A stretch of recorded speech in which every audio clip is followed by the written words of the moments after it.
We begin tonight at 5 with the aftermath of another ferocious fall storm. Damage strewn far and wide all across the state. And tonight we're learning that power could be out in some communities for days.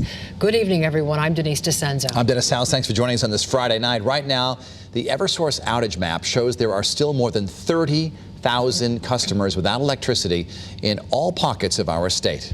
We have team coverage tonight. We begin with Channel 3's Matthew Campbell in Marlborough, where the majority of the town is in the dark and could be for some time. Matthew?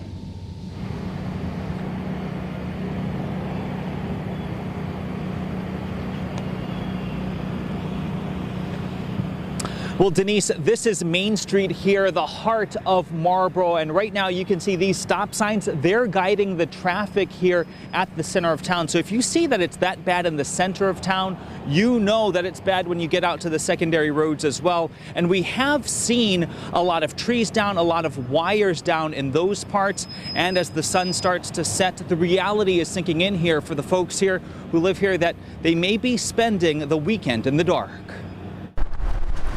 Nearly every turn you make in Marlborough is met with some sign of last night's Halloween storm.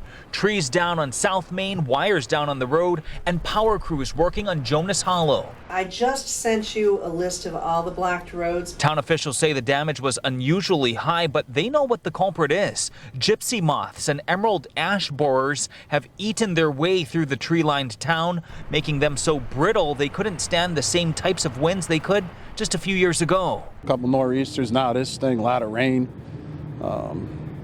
Probably just not good, Town officials say roughly 80% are in the dark, and while Eversource is here working around the clock, they are being told that some areas could be without power for the weekend. We're really dependent on Eversource.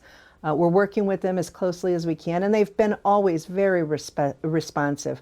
I understand the fact that when Eversource has an option between restoring 10,000 people or restoring 40 people, they have to do the 10,000 people first. So we're not.